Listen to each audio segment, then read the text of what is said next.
Break के बाद आपका स्वागत है। चलिए अब देखते हैं फटाफट अंदाज में खबरें। मुख्यमंत्री अशोक गहलोत ने पिंक सिटी को सौगात दी है।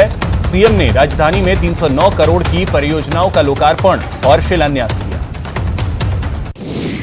सीएम गहलोत ने आज चिरंजीवी योजना और कोरोना को लेकर वार्ड स्तर और पंचायत स्तर तक से मेगा संवाद किया। यह कार्यक्रम वर्चुअली हुआ। इस दौरान उन्होंने कहा कि कोरोना की दूसरी लहर खतरनाक है और जिंदगी बचाना ज्यादा जरूरी है।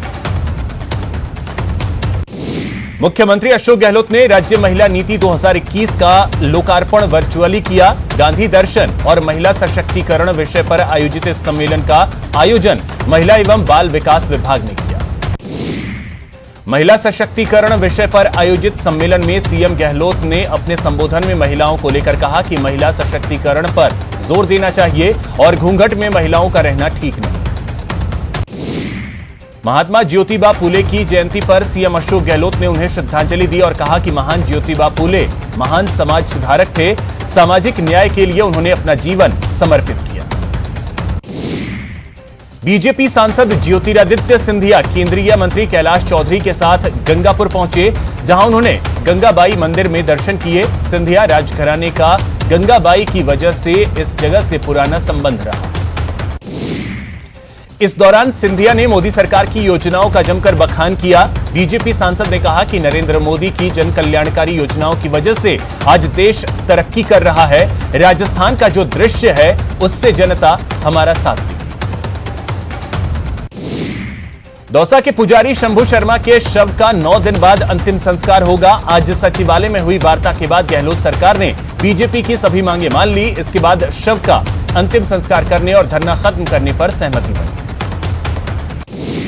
जयपुर से पुजारी के मौत मामले में जांच के लिए कमेटी बनाई गई है, जिसमें संभागीय आयुक्त जितेंद्र उपाध्याय जांच करेंगे और 30 अप्रैल को यह रिपोर्ट सरकार को सौंपेगी। पुजारी मौत मामले को लेकर जयपुर में बीजेपी ने पैदल मार्च किया और बीजेपी प्रदेश अध्यक्ष सतीश पूनिया ने पुजारी के बहाने सरकार पर निशाना साधा। उदयपुर के वल्लभनगर में बीजेपी की सभा में महाराणा प्रताप के प्रतीक चिन्ह के अपमान की आग बुझी नहीं। श्री राजपूत करणी सेना ने बीजेपी प्रदेश अध्यक्ष के खिलाफ विशाल जन आक्रोश रैली निकालने की चेतावनी।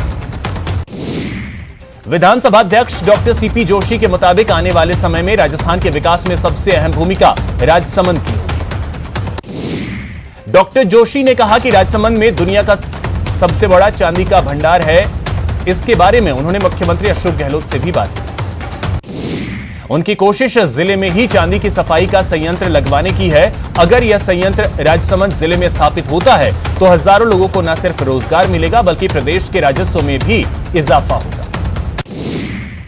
कोरोना वायरस के खिलाफ जंग को तेज करने के लिए आज से देश भर में टीका उत्सव शुरू हो रहा है। पीएम मोदी ने इस मौके पर एक लेख लिखकर कहा कि आज 11 अप्रैल यानी ज्योतिबा फूले जयंती से हम देशवासी टीका उत्सव की शुरुआत कर रहे हैं।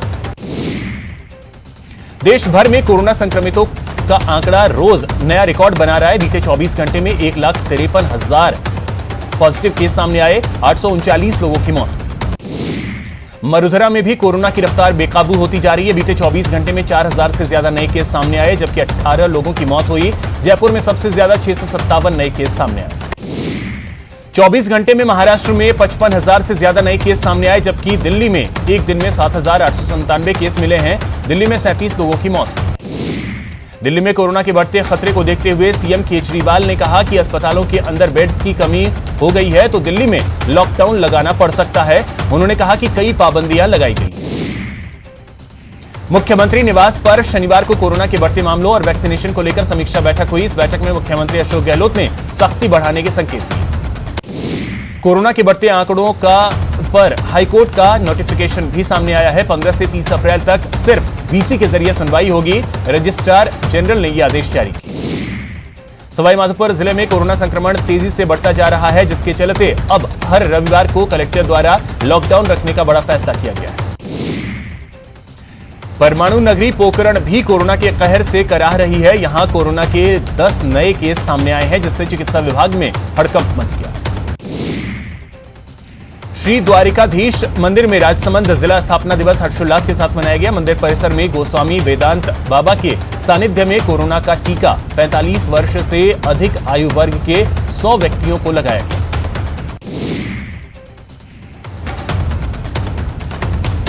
पोखरण कोरोना से कराह रहा है। यहां कोरोना के 10 नए मामले सामने आए हैं। इससे चिकित्सा विभाग में हड़कंप मच गया। इसके साथ ही पोखरण में कोरोना पॉजिटिव मरीजों का आंकड़ा बढ़कर 16 हो गया। बारां में कोरोना संक्रमण के मामलों में बेतहाशा वृद्धि हो रही है। फिलहाल जिले के अटरू के दिवाली गांव में और बारां शहर के बावजी नगर में माइक्रो कंटेनमेंट जोन बनाए गए। फिलहाल इस बुलेटिन में इतना ही। नमस्कार।